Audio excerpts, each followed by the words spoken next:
E então eu dou início à segunda parte do evento, a segunda mesa, né? Eu chamo aqui então agora, né, a Sandra Nicoli, que é historiadora e mestre em gestão integrada do território pela Universidade do Vale do Rio Doce, Univale, conselheira do Patrimônio Histórico e Cultural de Governador Valadares, Minas Gerais. Ela vai apresentar a palestra Marcas da Invisibilidade da Força de Trabalho das Mulheres Camponesas de Origem Italiana em Minas Gerais. Né? Também chamo aqui para compor, junto com a Sandra,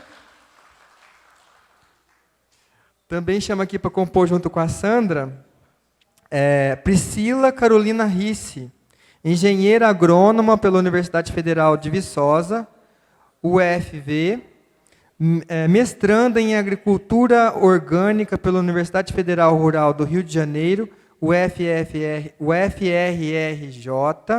engenheira concursada da Prefeitura Municipal de Andradas, sediada como extensionista da Emater Minas Gerais em Andradas, com a palestra Capital Social e Desenvolvimento Rural de Andradas, Minas Gerais.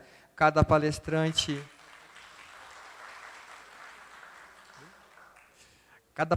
tem 20 minutos, né? Então eu passo a palavra agora para a nossa querida Sandra Nicoli aqui, primeiro. Boa tarde.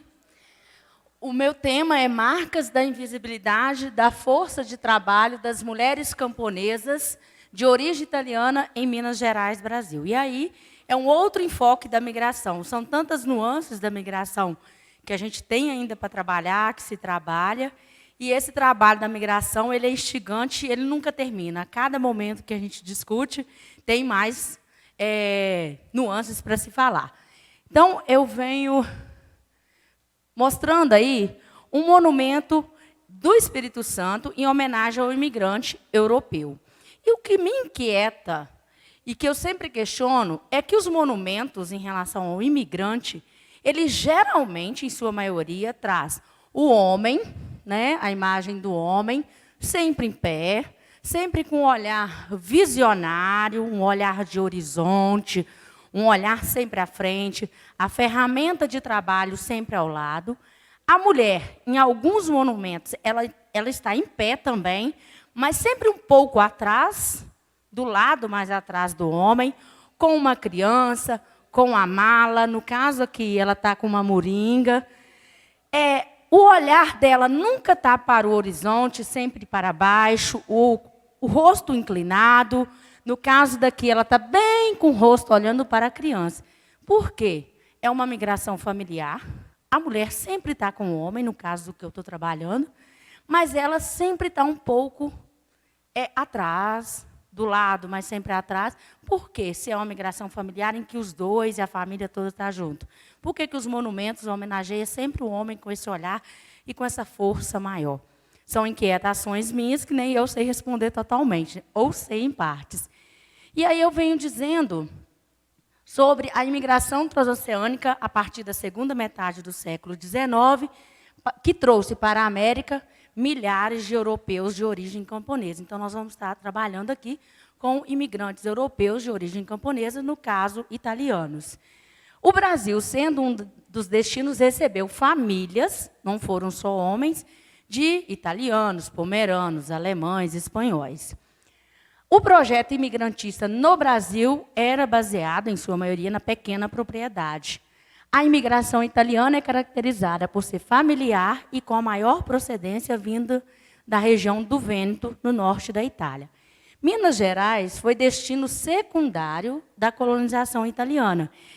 A maioria dos imigrantes, das famílias de imigrantes que vieram para Minas, já possuíam uma experiência migratória em outros locais, em especial aí nos outros 3 estados do Sudeste, que Rio de Janeiro, aí podemos colocar como exemplo Juiz de Fora, entrada para Minas, aqui Andradas, que é o Oeste Paulista. No caso que eu vou estar trabalhando, o porto de entrada é o Espírito Santo. Então, aí a gente mostrando as 3 vias de entrada em Minas Gerais. Em Minas, mesmo ainda sendo já uma segunda migração, a migração interna, os italianos se fizeram presentes, mesmo diante de todo o contexto de Minas em relação ao trabalhador nacional, em relação ao trabalhador estrangeiro.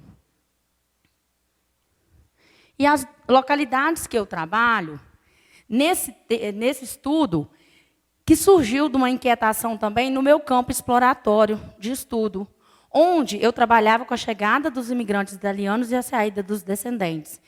E nas perguntas, quando eu fui para o campo exploratório, uma das perguntas era assim: como era a sua infância, a infância dos seus pais? Geralmente saía o nome do pai, e aí que saía um pouquinho o nome da mãe, mas a mãe enquanto educadora, a mãe enquanto cuidadora, a mãe enquanto sofrida, mas muito pouquinho. Aí a mulher não saía.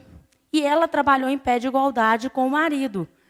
E aí, quando eu voltei do meu campo exploratório, eu falei, não, tem que ter uma pergunta em relação à mulher. E aí, nas próximas entrevistas que eu faço, os relatos orais, eu venho perguntando como que era sua mãe, como que era sua avó. E aí emergiu a força de trabalho da mulher aí, da mulher educadora, da mulher com trabalho doméstico e da mulher agricultora. Os 2 pontos que eu trabalho no Brasil como pontos de saída, no caso do Espírito Santo, é Alfredo Chaves e Castelo.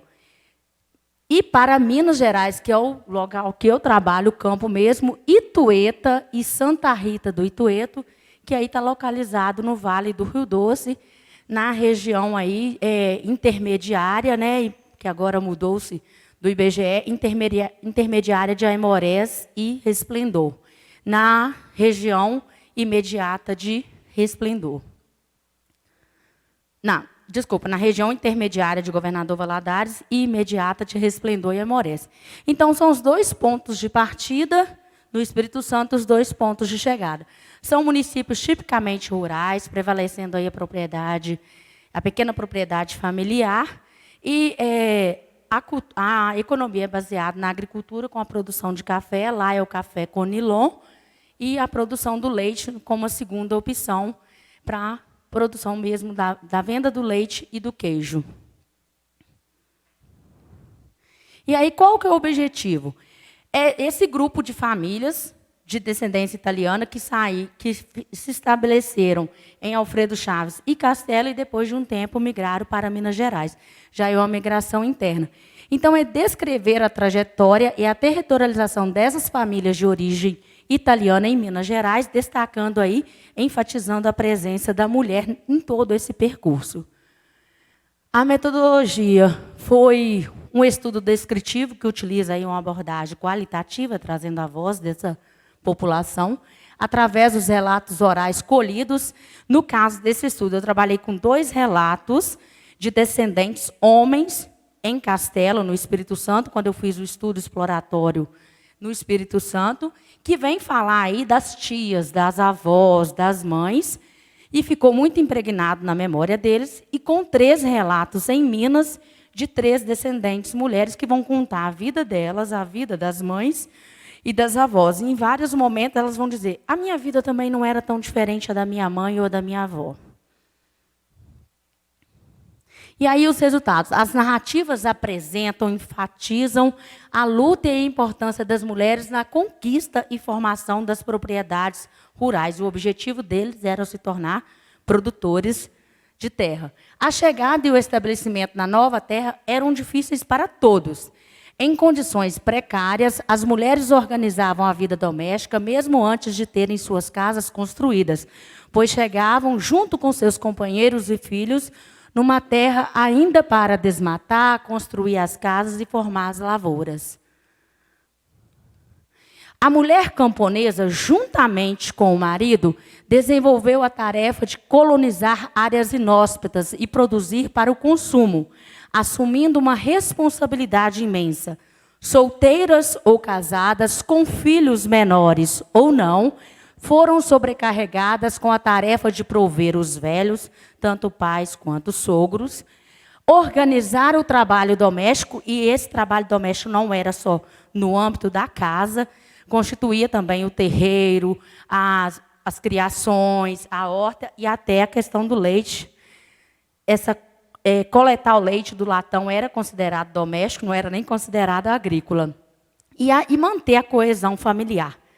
Tudo que envolvia a questão familiar, a questão de educação, de valores, da família não brigar, manter tudo em ordem, era exclusividade da mulher. Os relatos demonstram a dureza da vida das mulheres no percurso migratório. Quando estiver voltando, você me fala, hein? Eu fico preocupada com o tempo. Então, aqui o descendente, ele é de Castelo, ele vai falar sobre a vida de 2 tias dele, que marcou a memória dele em todo esse momento que ele vai falar das mulheres. Então, ele vai estar com a gente numa fazenda, numa propriedade, desculpa, e ele vai olhar para uma casa e vai dizer assim: minha mãe contava a história da minha tia Santina. Ela veio de Alfredo Chaves, que teve a migração também interna de Alfredo Chaves para Castelo, com 8 anos, junto com 4 irmãos, para aqui. Essa questão da idade também vai marcar muito a memória dele. Ela veio para cozinhar e ajudar na roça, só tinha 8 anos. Isso era tudo mata. Eles compraram essa terra aqui. Ela era a filha mais velha, por isso veio para ajudar. Não foi para trabalhar, foi para ajudar. Tinha só 8 anos. Eles desmataram e construíram um rancho. Aí veio todos. Eram 13 filhos, a mãe da tia Santina e o avô. Depois fizeram essa casa aí. E aí, essa é a casa que é localizada no Córrego da Telha, em Castelo, no Espírito Santo, em que a tia Santina apenas ajudou na construção. A mulher não era valorizada pela força física e nem pela saúde em relação às várias atividades produtivas na lavoura, na qual ela ajudava o homem diariamente, passando quase o mesmo tempo que ele no trabalho da roça. Por outro lado, como esposas e mães, as mulheres eram guardiãs do sistema de conduta, sendo responsáveis pela criação dos filhos como bons agricultores e como adultos sociáveis em seu grupo. A formação aí das meninas e dos meninos era diferenciada em vista das diferenças consideradas naturais e biológicas no imaginário rural. Nas meninas, os valores estimulados eram a obediência, a passividade, o cuidado com os outros e a pureza. Aí ele continua. A outra que trabalhava feito homem era a tia Maria. Ela contava que ela tinha 8 anos quando o pai morreu. E ela teve que ficar no lugar dele na roça. A mãe, que era a mãe da tia Maria, ajudava, mas tinha os filhos menores e ela foi trabalhar no lugar do pai. Ela tinha que fazer o serviço dele, senão perdia tudo. Tinha 8 anos. E mesmo assim, na fala, a tia Maria apenas ajudava. Em relação ao muito trabalho e ao pouco poder das agricultoras, nota-se que seu trabalho nas atividades relacionadas à produção é considerado como de menor importância. Ela apenas ajuda, mesmo quando seu tempo de trabalho nas atividades relacionadas à produção seja igual ou superior ao desempenhado pelo homem. Além do trabalho usualmente considerado como doméstico, a lida com o leite também são atividades próprias das mulheres. O cuidar das galinhas, dos porcos, as pequenas criações, a horta, as ervas medicinais e as miudezas, como elas mesmas vão dizer. A gente fazia o que era miúdo. Além de todas essas atividades, as agricultoras trabalham com o marido na roça, de onde sai o produto para a venda. Mesmo assim, costuma-se dizer que elas apenas ajudam. E aqui as mulheres trabalhavam igualmente na formação das propriedades, tiveram filhos e administraram a vida doméstica. Aqui a produção de café, produção do queijo. Aqui ela vai falar como que era a chegada, que morava numa casinha, que construía uma casinha para depois o casarão maior, e que derrubava tudo, e a mulher sempre vai estar presente. A mulher cresceu a sua lide domiciliar as tarefas na agricultura, operando-se uma combinação de trabalho doméstico e trabalho agrícola, mas sem visibilidade e reconhecimento enquanto sujeito.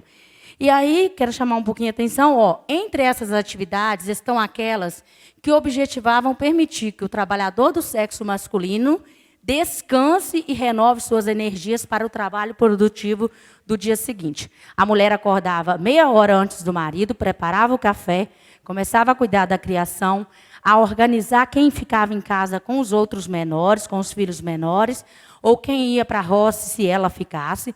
O marido levantava, tirava o leite e pegava a ferramenta e ia para a roça. Com 1 hora que o marido chegava na roça, ela já chegava com o almoço pronto, ficava até 1 hora antes do marido voltar da roça. Ela voltava antes para tratar das criações, organizar a casa, fazer a janta. O marido chegava, se lavava, né?